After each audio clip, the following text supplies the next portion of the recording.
What's going on, guys? Welcome to Boosted Motorsports. In the last episode, we ended up removing the complete drivetrain from this VIPER ACR. We're taking this VIPER ACR and we are removing the V10 engine out of it. She's out. So the engine is out of the car, drivetrain is fully out. We have a massive opening. And in this episode, we are getting straight into it, and we're gonna be getting this i6 Hurricane twin turbo engine into our VIPER ACR and try to figure out where we want this thing to land and position it.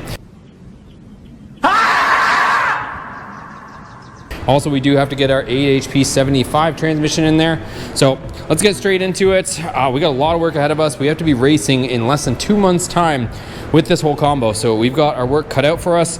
Here's the Tremec T56, it's removed. If you guys didn't see last episode, that's what we ended up doing, is taking this thing all out and getting everything prepped so we can get the new engine in here and sort it out. So let's get straight into it. Let's go ahead, get this engine, bring it over here with our cherry picker and see how it looks. All right, we got this engine on the hoist and we got our leveler on it. So I'm gonna take off the shipping brackets on each side. And you'll notice also I did take off the intercooler, so it's over there. Just gonna make it a little bit easier for trying to line up where we're gonna make our engine mounts. This side, it's a little bit more open, but there also is the turbos here, but at least we kind of have a clear visual on the engine mount, but it was just easier to take it off for now. So I put it off to the side right there. Let's take these shipping plates off and then we can hang it in the chassis and see kind of where we want this thing to land.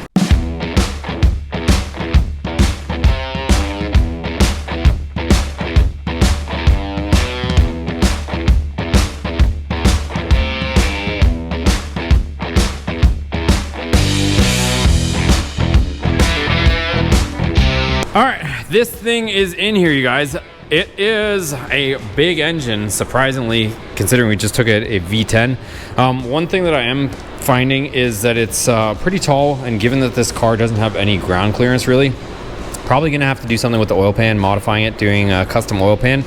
But I am going to get a buddy to probably help me just to get this thing positioned, because it's a little bit hard to wrestle the cherry picker and try to line it up all at the same time. Also, I still got to remove the AC compressor. Was kind of just leaving that in there just to get the engine out the last time, and I also got to take out the power steering pump, and that'll give me a little bit more room to work. So as for this side, everything's gonna clear. I don't know how big of a hole we're gonna have to cut in this hood, you guys, but it is a pretty tall engine, so we'll see. Let me mess with it for a minute here, get those two items out of the way, and then I can, right now it's sitting a little bit like this, but like I said, trying to wrestle it with one person versus two, it's just gonna be a little bit easier with a second set of hands. So let me get this stuff sorted out, and then I'll show you guys what I come up with. All right, so ended up pulling the engine back out just while I figure out a couple other things.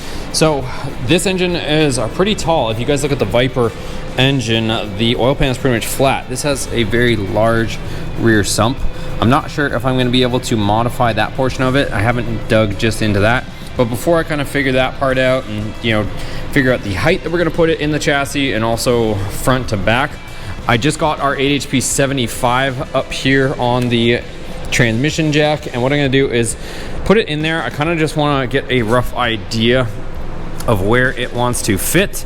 That way it'll kind of also tell us how far forward or back that we can or can't have the transmission. So it's kind of the game plan right now. Let's go ahead, put the car up, and see what we find out.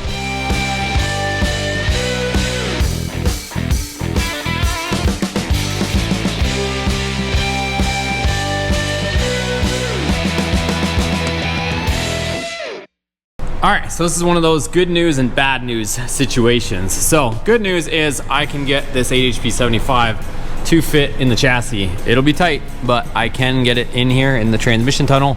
And then right here where our cross mount goes for the T56 is right where I can pretty much put the mount for the 8HP 75. So that part is all good and well. What the bad news is if you look right here, this is our bottom bolt right here. If you go here and look 5.5 inches down, this oil pan is gonna be hanging like at least 4 inches below the car. This car barely has any ground clearance as it is. This one is lowered, but even if I raise the car, that oil pan is gonna be essentially scraping the ground. You might say, well, why don't you just raise everything up? Problem with raising everything up is I don't have a whole lot more room in the transmission tunnel to go up without severely modifying this thing, and we are on a time crunch to get this done, so we wouldn't be able to like reconfigure the whole transmission tunnel. So what I'm thinking what will happen is, here I'll show you guys also this way. So the bottom of that oil pan sticks down like 5.5 inches off the bottom bolts there. What I'm gonna try and see if we can do is take off some of this sump. So if you look at the VIPER pan, like I said, VIPER pan is very shallow and consistent all the way across. This one has a huge sump. So I think you can only go, the oil pump and everything I believe hangs down in here, but I might be able to get rid of at least 4 inches, which is kind of what I'm after. So I'm gonna go ahead, I'm gonna take the VIPER engine back off the stand, even though we put it over there. I only have 2 engine stands right now, and we've got a VIPER engine on each. But remove it from there, put this engine onto the engine stand, drain the oil, and then I'm gonna flip it over. And I want to take the oil pan off and see what we can or cannot do, is kind of the game plan, and just go from there. So let's go ahead, let me get that stuff all rigged up, get this oil pan off, and see what's going on underneath there, see if we can or can't make any room. We could potentially run like a sandwich adapter and do a remote oil filter, or I could try and see if there's a shorter oil filter that we can run. Like I said, we're only gonna try and get maybe 3-4 inches out of this. It's a lot of work, but I think we almost have to, because I can't really go up any higher than what we already are with the engine and drivetrain. And this rear sump is gonna be hard to fit in a car that's made for a flat oil pan. So let me see what I can do.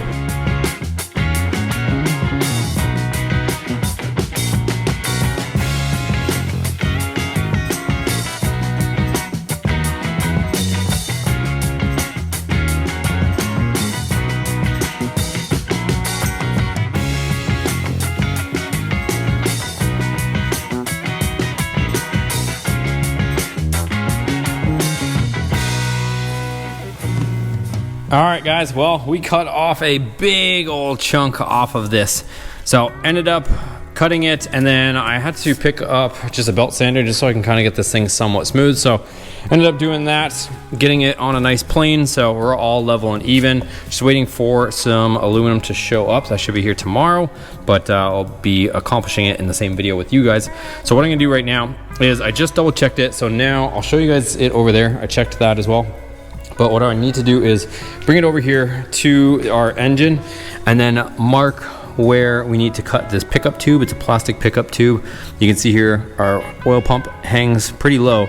So I'm gonna see where I can kind of get that pickup tube while we still have a window to view it. And then tomorrow we'll end up welding up our oil pan solid, and then we'll be able to button this thing back up and put it all back in the car. All right, so I just got this piece of flat stock here, and I got the pan all bolted up, so you can see here, hopefully, it's gonna be so hard to show you guys. It is just, we got like 1/8 of an inch below the bottom of the pump. So calculated that beautifully. We maximized our ground clearance as much as we could with this pan setup. And then now I'm just gonna mark that pickup tube, and we're gonna end up shortening this up substantially.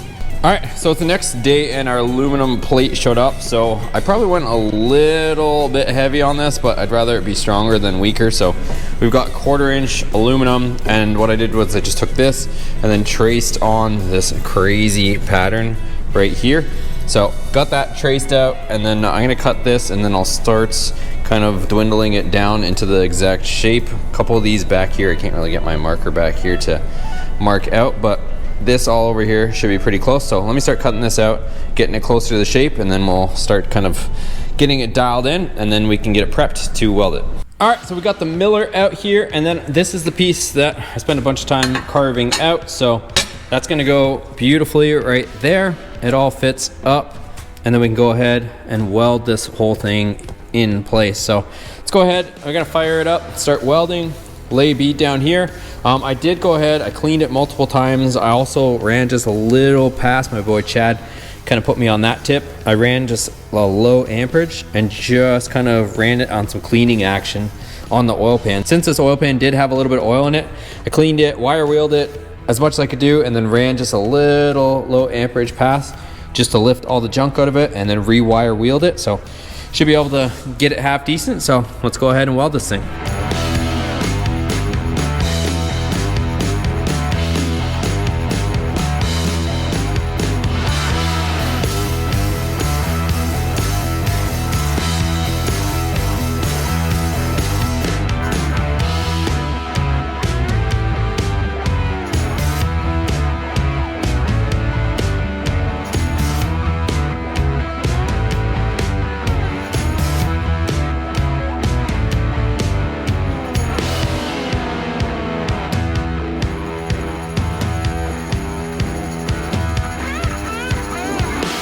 things are definitely happening at a rapid rate, but oil pan is all done. I'm really happy with how it all turned out, you guys.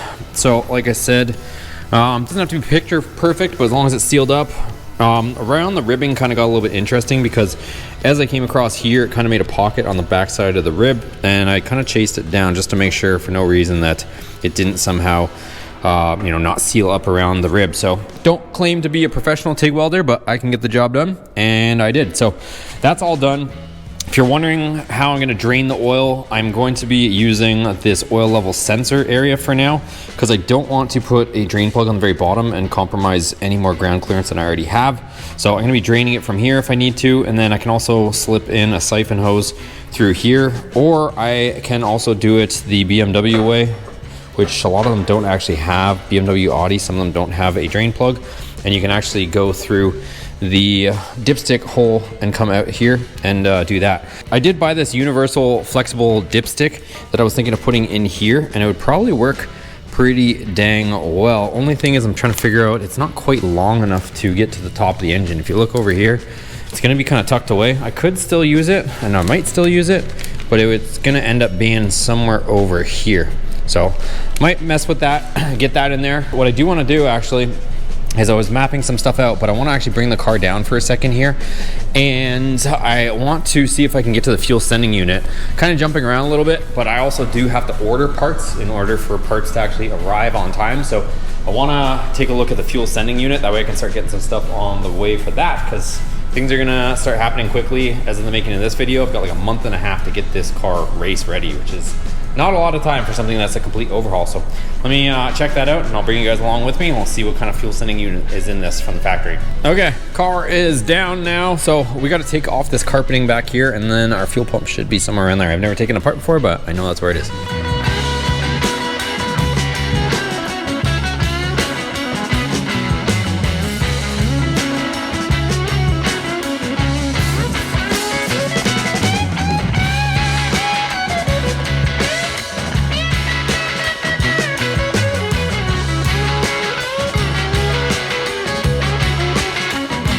All right, so here we are back here, and I ended up having to drill out the factory rivets. There's 4 factory rivets that hold the fuel pump lid, I guess. And now we can actually get to the fuel pump. So let me dust that off, clean that off, and then we will remove the fuel pump. All right, don't mind the big mess, but took the fuel sending unit out, and I think I have a plan for this, so now I can order some parts. I'm gonna put it back in just so that I'm not smelling fuel in the shop, because right now it stinks quite a bit. So I can throw this back in just so that everything's sealed back up and I can keep working on the vehicle. But here's the basket with the filter and all that stuff. This sweeper on our fuel level indicator looks absolutely cooked. I don't even know how the fuel gauge is working, but it was, and there's the unit. Okay, another little update for you guys. Just been working on this thing as much as possible. So obviously pulled the front bumper off, and that way I can get these oil cooler lines out. I'm gonna actually pull the front OEM oil cooler out of here. So we'll get that out of our way. Also gotta take off the power steering pump, cap that for now, figure out what we're gonna do. And then spend some time getting these plates mocked up. So these plates, this is where the engine mounts are gonna end up being welded to, because I needed a flat surface to be able to weld to. So got these plates in place, removed the old original engine mounts, and then we can weld to those plates.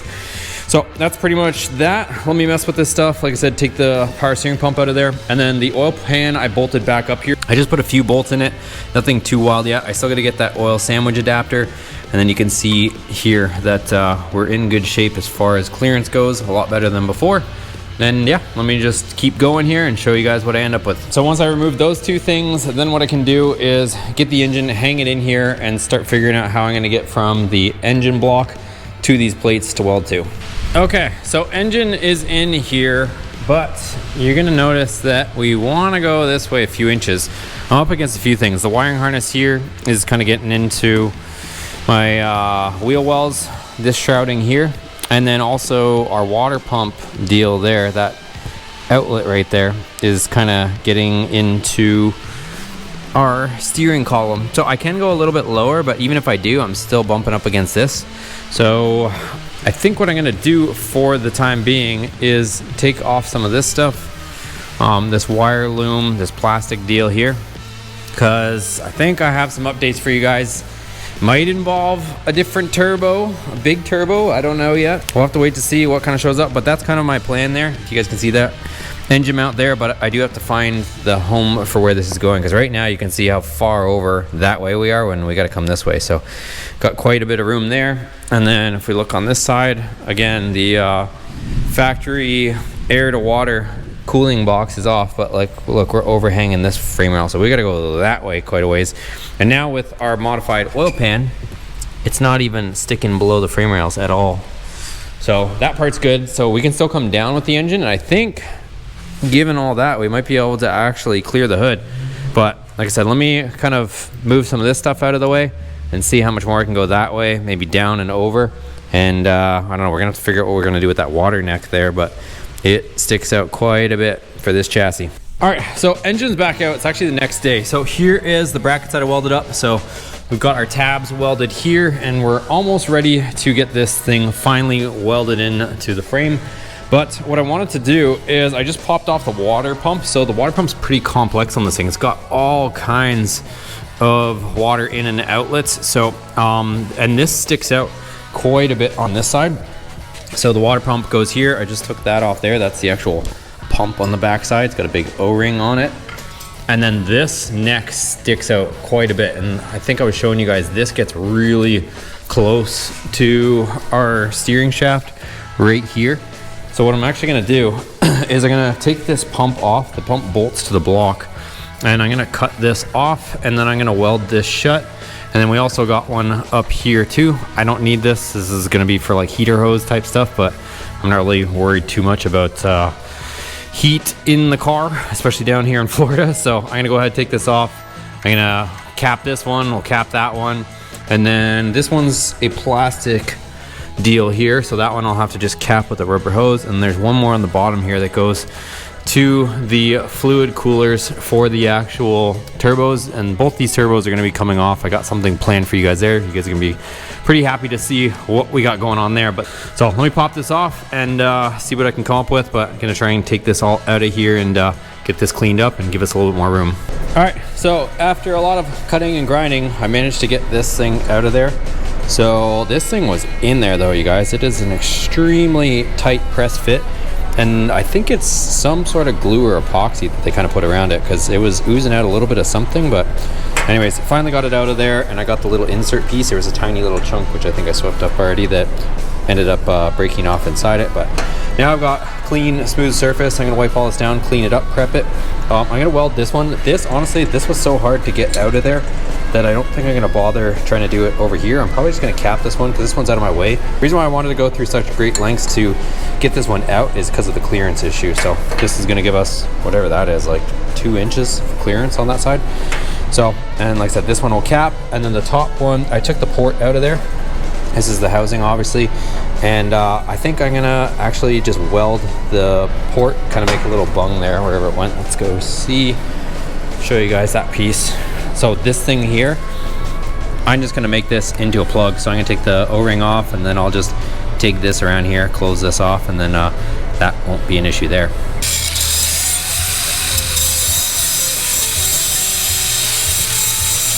All right, so fired up the miller and ended up TIG welding this aluminum shut. So that's now plugged off. So, and then on this, we cut this off. I MIG'd this and then ended up painting it black. So now we've got a perfect plug to fit into there. So that's gonna go in there, that'll plug that. So those two are out of the way. So now I can go ahead, I'm gonna reinstall the gaskets on this, reinstall the pump, the thermostat housing, and put this back on the block. And now we shouldn't hit our steering shaft. All right guys, so it's the next day. We got Bruce. If you guys haven't seen Bruce on the channel before, go check him out. Powered by 8 Racing, right? Yep. He's got a bunch of Corvette stuff. What else you got? A bunch of stuff, right? Road racing, airbag trucks, but mostly Corvettes, road racing stuff. all kinds of stuff. So I'll link his channel below. And we've got Brett. You've seen Brett on the channel a bunch. And between the three of us, we have been spending, what is it, 6 hours, 5 hours? Well, 6 hours roughly. Trying to figure out where we want this thing to find its new home. And right now we are pretty much there. So we got the transmission in there. Everything is fitting. And then we just finished trimming up our engine mounts, those universal ones that I was showing you guys. We got that engine mount tacked into place, and we got the Miller fired up, and we're about to tack the other engine mount. I'll show you guys this one here. So I'm gonna gusset it afterwards too, but there we go. We got 2 tacks on this engine mount, and everything, it's gonna be quite a bit of room by the time we removed the intercooler that was here. And then, like I said, we got something spicy showing up in the next few days for our turbo setup. So we're gonna go ahead. These guys are gonna kind of lean on it, get it into position, because right now our engine hoist is kind of twisted a bit. So they're gonna rotate it while I tack it into place, and then this thing should be pretty much where we want it. Okay, so right there, 0 actually. That right there is 1, 0, 0, 0, 0. So if you stay right there and just tag it, is that bad? Is that a bad spot? No, it looks okay. You like it there? Yeah.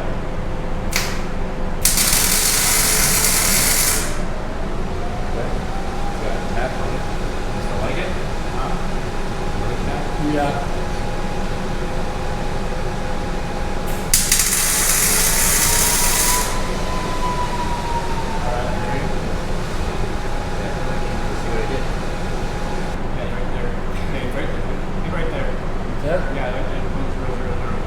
Hit it, John. Ready? Yeah.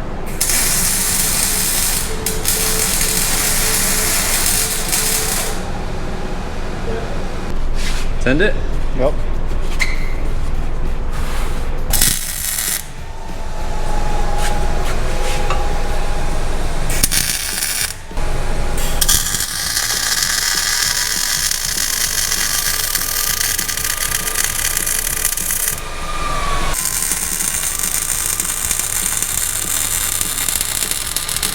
All right, check it out, you guys. So huge shout out to my buddies Brett and Bruce for giving me a hand. We spent, like I said, hours to get this thing into its final position, but we got it between the three of us, you know, holding it, playing with our angle finder, and just making sure all the angles and whatnot were where we wanted them to be. We got this thing in here. So there's our engine mount plates. That's all in there. It's secure. That's that side. I'll show you guys the other side. And this thing is looking pretty good in here. I still haven't taken the chains off it just yet, because we're probably gonna have to pull it at some point again here, but for now it's in place. And then there's that one there. Hopefully you guys can see it. So all came out really good. And then what I'm doing right now is the transmission is in here, but it's still supported by the floor jack. So right now I'm making up a bracket. I'm gonna show you guys that process, getting the transmission mount on there, making the bracket up for that, and then this thing should be fully mounted, and pretty happy with how it came out. Like I said, all this stuff clears, everything fits real nice. That modification that we did to the water pump, that neck there, it doesn't get into our intermediate shaft anymore, so that's all good. I was laughing because I actually didn't remember to double check our alternator, but I'm pretty sure she should be good. I hope it's good. Let me actually check that now before we move on too much further. So here's the alternator. It is beefy. So let me just make sure that thing still clears in there. All right, so this goes in here like so.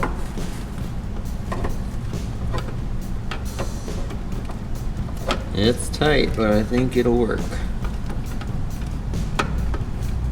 Okay, so not a whole lot of room, but it does clear and fits. Here's my cardboard template that I did here, and then I'll show you guys the piece of metal that I cut it out of with the plasma cutter. All right, so here's the plate with the 3 bolts. So that's gonna go there. This energy suspension bushing is gonna go there. And then now I've just gotta make a shelf for it with a couple gussets to hold it, and our transmission mount will be in place. All right, check it out, you guys. So here is our transmission mount, gusseted, and I just have all of our hardware loosely in place, but that all looks good. We got the 3 bolts there. That's the same as the factory transmission mount, if you're wondering. I have a cast aluminum one that they sent me, but it uses this bolt, that one, and that one. I was debating just the bottom 2, which would probably be sufficient, but I think having this 3rd ear here is definitely helpful. And then our mounts there.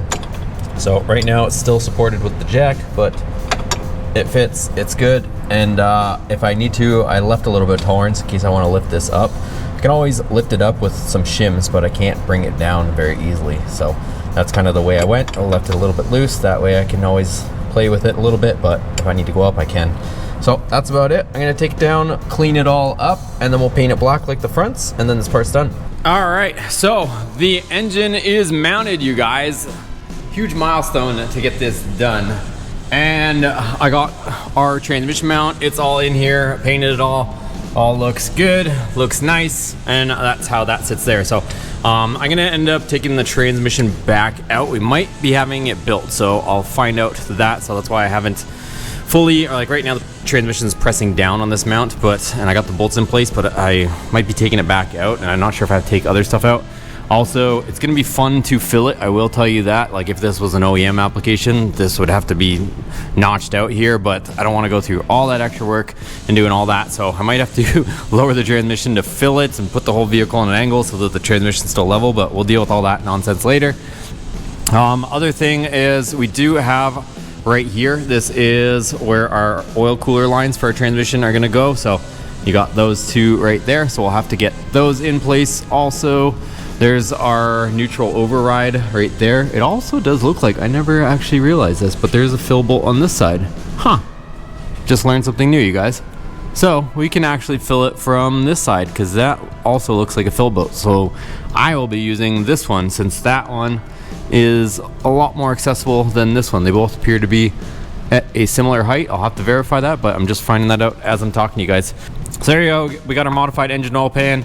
I'll be doing something here also, probably be doing a remote oil filter, and that's pretty much it. Alternator fits also, so we got this all beautifully mapped out. We could even put AC if we really wanted to, but we don't have time for any of that because we got to get this thing ready to race. And as for ground clearance, I got the ground clearance really good too. It's pretty much the same like the Viper was originally, because the Viper engine sat down lower than any other point on the bottom of the car, and this is pretty much the same, maybe I don't know, 3/4 of an inch lower than the frame rail, so it's pretty tucked up nicely also, as you can see. So now I need to measure for our drive shaft. So now that this is all situated, I'm going to measure for our drive shaft. We can get that ordered and get that on its way also. All right guys, so here it is. It is all in here and is mounted in the Dodge Viper GTS ACR. So I want to leave you guys with a few questions, get you guys engaged in the comments.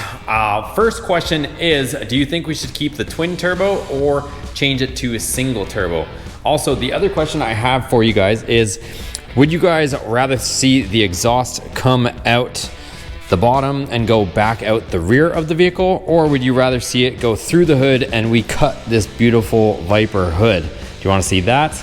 Last, another question for you guys. Do you think it will clear the hood? Will this clear the hood? Will we have to do something with some of that? Or do you think when we put the hood on it that it will not fit? So all those questions remain to be unanswered, but I want to hear what you guys think down in the comments below. So make sure you comment down below. All of your input will be used to ultimately build this, whether we take the exhaust out the back of the car, whether we cut the hood, we don't cut the hood. It's perfect, it's beautifully sitting over there. Should we cut it? Will the intake manifold clear? I don't know, but I want to hear your guys' thoughts because I am just as curious as you guys are. But that's going to be a good stopping point for this video, you guys. The thing is in there and we've got more parts on the way. I want to give a shout out to the partners that have come on board for this project. A lot on the way. Thanks for watching. Make sure you subscribe if you haven't already. Check out the other videos on the channel. We got a lot of cool stuff already on here. We'll see you guys on the next one.